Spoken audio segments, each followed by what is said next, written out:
Hello my dear students, welcome to Utkarsh classes. मेरा नाम है doctor Raunak Badmera, your biology mentor. बच्चों, आज के संजीवनी सीरीज के अंदर हम लोग बात करने वाले हैं ह्यूमन रिप्रोडक्शन के एक बहुत ही इंपॉर्टेंट टॉपिक की oogenesis। बच्चों, एक टॉपिक आ जाता है ह्यूमन रिप्रोडक्शन के अंदर गैमेटोजेनेसिस, जिसमें दो स्टेप्स दो प्रक्रियाएं अलग अलग होती हैं। एक होती है स्पर्मेटोजेनेसिस, यानी कि शुक्राणु के निर्माण की प्रक्रिया, जिसके बारे में आप लोगों को ऑलरेडी संजीवनी सीरीज के अंदर बता चुकी हूँ। और दूसरा होता है बच्चों ओवम का बनना, यानी कि oogenesis। तो यहाँ पर अगर हम लोग बात करें oogenesis की, तो होता क्या है, कब स्टार्ट होता है, कौन कौन से स्टेप्स इन्वॉल्व होते हैं, इन सब के बारे में आज के सेशन के अंदर मैं आप लोगों को बताने वाली हूं। बच्चों, स्टार्ट करते हैं oogenesis के अंदर।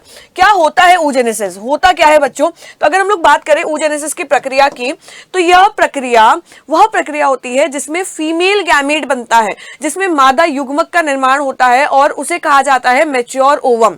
तो इस बनने की प्रक्रिया को, मैच्योर ओवम के बनने की प्रक्रिया को कहा जाता है बच्चों oogenesis। So it is a process of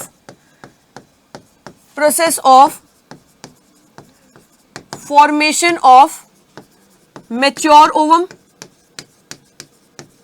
या हम लोग कह सकते हैं फीमेल गैमेट, यानी कि मादा युग्मक या परिपक्व अंडाणु बनने की जो प्रक्रिया होती है उसे हम कह देते हैं oogenesis या अंडजनक।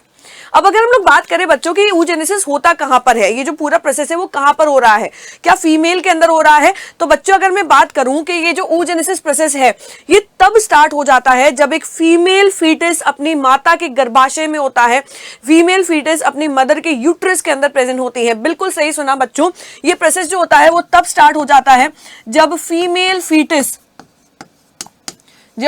फीटस बच्चों यूट्रस के अंदर, मदर के यूट्रस के अंदर प्रेजेंट होती हैं। यानी कि अभी तक तो उस बच्ची का जन्म भी नहीं हुआ है, अभी तक तो बच्ची जो है वो बाहर भी नहीं आई है, उससे पहले ही millions of oogonia are formed. मतलब जो सबसे फर्स्ट सेल होते हैं इस प्रोसेस के, oogonia जो होते हैं, वो बच्चों कब बन जाते हैं? तो हम बोल रहे हैं जब वो अपनी माता के गर्भाशय में होती हैं, उसी समय पर oogonia का डेवलपमेंट हो जाता है।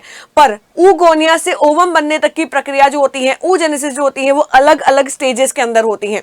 बच्चों, यहाँ पर ध्यान रखना, हम लोग पुट्टिकाओं के बारे में बात नहीं कर रहे हैं। फॉलिकुलर जेनेसिस जो है वो अलग चीज है, हालांकि इसके पैरेलल चलती है। मतलब ओवम जो होता है वो फॉलिकल्स में होता है, पुट्टिकाओं में होता है। पहले बच्चों प्राइमरी फॉलिकल्स बनते हैं, सेकेंडरी फॉलिकल्स बनते हैं, फिर मैच्योर यानी कि ग्राफिन फॉलिकल बना लेते हैं। वो हम लोग किसी और सेशन के अंदर पढ़ेंगे। आज मैं बात कर रही हूं oogonia से लेकर के ओवम बनने तक की प्रक्रिया को। तो बच्चों, यहां पर देखना, पहले बनते हैं मिलियंस ऑफ oogonia, फिर धीरे धीरे ये जो oogonia होते हैं वो कम होते जाते हैं नंबर में, और अल्टीमेटली जब मेच्योर हो जाते हैं तब तक बच्चों सिर्फ और सिर्फ 50 से 55 हजार तक oogonia जो होते हैं वो रह जाते हैं। तो यहाँ पर हम लोग बात करते हैं बच्चों, सबसे पहले मैंने आप लोगों को बताया कि जो फर्स्ट स्टेप होता है इसका वो होता है बच्चों oogonia। oogonia क्या होता है? तो आप सबने ओवरी की स्ट्रक्चर को तो देखा ही होगा, है ना बच्चों। हम लोग यहाँ पर ओवरी का स्ट्रक्चर जो है वो कुछ इस प्रकार से बनाते हुए आए हैं।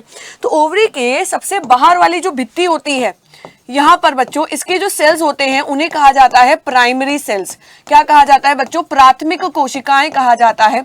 और इन्हीं प्राथमिक कोशिकाओं से क्या बनता है? oogonia बनता है। क्या बनता है बच्चों? oogonia बनता है। फिर क्या होता है बच्चों? ये oogonia जो होता है वो लगातार अपनी संख्या को बढ़ाता रहता है। तो oogonia की संख्या बढ़ाने की प्रक्रिया को कहा जाता है माइटोसिस।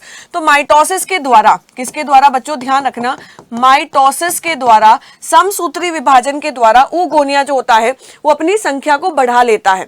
और संख्या को बढ़ाने के बाद में बच्चों इनके अंदर क्या देखने को मिलता है? इनके अंदर डिफरेंशिएशन देखने को मिलता है, यानी कि विभिन्नताएं उत्पन्न होती हैं, डिफरेंशिएशन होता है, विभेदीकरण होता है। और डिफरेंशिएशन के बाद में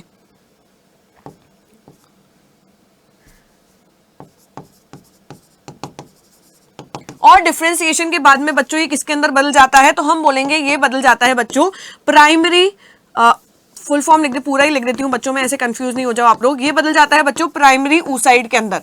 किसके अंदर बदल जाता है? प्राइमरी oocyte के अंदर बदल जाता है। बच्चों, यहाँ पर ध्यान देना कि ये जो oogonia से प्राइमरी oocyte बना है ना बच्चों, ये कहाँ पर हो रहा है? ये पूरा स्टेप जो है बच्चों वो फीटस के अंदर ही हो रहा है, फीमेल फीटस के अंदर ही हो रहा है। अभी तक बच्चे का जन्म नहीं हुआ है। oogonia जो है वो कहाँ पर आ गया बच्चों? प्राइमरी oocyte के अंदर आ जाता है। अब यहां पर बच्चों ये प्राइमरी oocyte के अंदर आकर के अरेस्ट हो जाता है। कब तक अरेस्ट रहता है? तो हम बोलेंगे प्राइमरी oocyte में तब तक अरेस्ट रहता है जब तक बच्चा जन्म नहीं ले लेता है। तो प्राइमरी oocyte में कहां पर अरेस्ट हो जाता है, तो हम बोलेंगे बच्चों सस्पेंडेड एट प्रोफेज फर्स्ट और प्रोफेज फर्स्ट के अंदर भी अगर हम लोग बात करें तो कौन सी अवस्था के अंदर बच्चों, क्या आप लोग कमेंट करके बता सकते हो प्रोफेज फर्स्ट की भी कौन सी अवस्था, जल्दी से मुझे कमेंट करके बताओ, जल्दी से बताओ बच्चों। बिल्कुल सही बात है, प्रोफेज फर्स्ट की भी बच्चों डिप्लोटीन अवस्था पर ये अरेस्ट हो जाता है। So it is suspended at prophase first की डिप्लोटीन अवस्था। कब तक रहेगा बच्चों, जब तक जन्म नहीं हो जाता। अगर हम लोग बात करें इसके जन्म के बाद की, तो यहां पर देखना बच्चों, प्राइमरी oocyte बच्चे का जन्म हो गया, बच्चे का बचपन है बच्चों, यहां पर चाइल्डहुड आ गया, और चाइल्डहुड तक भी यहां पर कोई भी चेंजेस देखने को नहीं मिलते हैं। यह है बच्चे का बचपन, चाइल्डहुड। यहां पर बात करें चाइल्डहुड के बाद में आती है बच्चों प्यूबर्टी। चाइल्डहुड के बाद में क्या आती है, प्यूबर्टी आती है।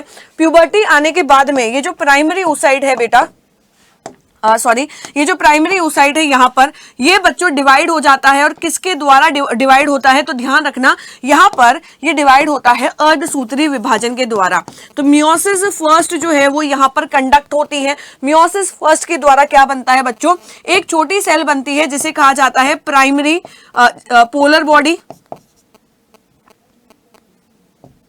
या हम लोग इसे सिर्फ और सिर्फ पोलर बॉडी कह देते हैं, फर्स्ट पोलर बॉडी।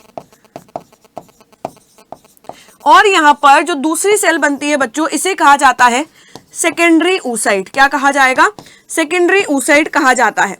अब वापस से बच्चों यहां पर ध्यान देना, ये जो सेकेंडरी oocyte होता है वो वापस से अरेस्ट हो जाता है, रुक जाता है, यहां पर इससे आगे डिवीजन नहीं हो पाता है। कब तक नहीं होगा, जब तक एक शुक्राणु आकर के इसे निषेचित नहीं कर देता, जब तक एक स्पर्म आकर के इसे फर्टिलाइज नहीं कर देता। तो यहां पर सेकेंडरी oocyte भी बच्चों अरेस्ट रहता है। कब तक अरेस्ट रहता है, तो यहां पर ध्यान रखना, ये आकर के मेटाफेज में आकर के अरेस्ट हो जाता है। कौन सा मेटाफेज होगा बच्चों, कौन सा मेटाफेज होगा, फर्स्ट या सेकंड, तो हम लोग कहेंगे मेटाफेज सेकंड होगा, मियोसिस सेकंड का। अब क्या होगा बच्चों, यहां पर ध्यान देना, सेकेंडरी oocyte जो हमने बनाया था, सेकेंडरी oocyte,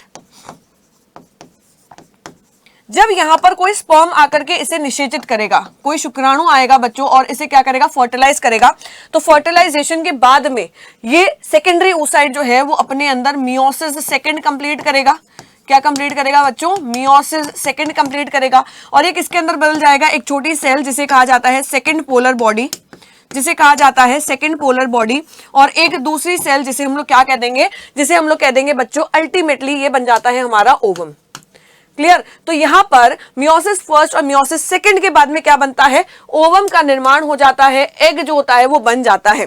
दूसरी बात बच्चों यहां पर ध्यान देना कि यहां पर अनइक्वल सेल्स बने हैं। एक यहां पर छोटी पोलर काय बनी है, यानी कि पोलर बॉडी बनी है, और एक बड़ा सेल बना है सेकेंडरी oocyte।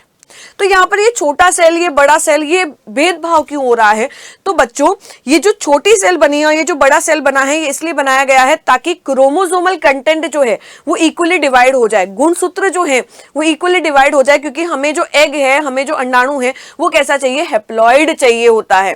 तो इसी वजह से, और दूसरा रीजन इसका ये होता है कि जो छोटी सेल है उसको इतने पोषण की जरूरत नहीं है, वो तो जाकर के डिग्रेड होने वाली है, हास्यरत होने वाली है।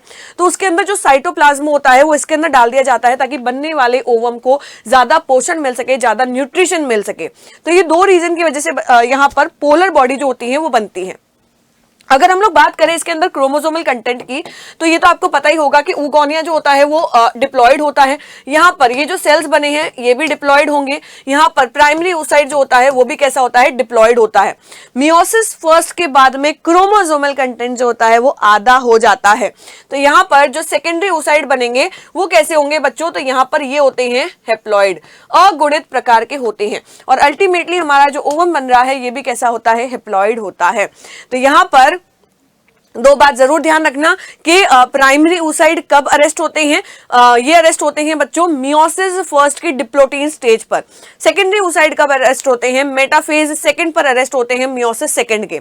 दूसरी बात कि सेकेंडरी oocyte आगे की तरफ कब बढ़ेंगे, यानी कि डिवीजन को कब कंप्लीट करेंगे, जब स्पर्म आकर के सेकेंडरी oocyte को फर्टिलाइज करता है और अल्टीमेटली ओवम बन जाता है, जो आगे ग्रोथ करता है और ग्रो करने के बाद में वो जाइगोट के अंदर बदल जाता है। तो इतने सारे इंपॉर्टेंट पॉइंट्स जो हैं वो लेकर के हैं उगोनिया के बारे में। आई होप सो कि ये वीडियो जो है वो आप लोगों के लिए बहुत ही ज्यादा इन्फॉर्मेटिव रहने वाला है।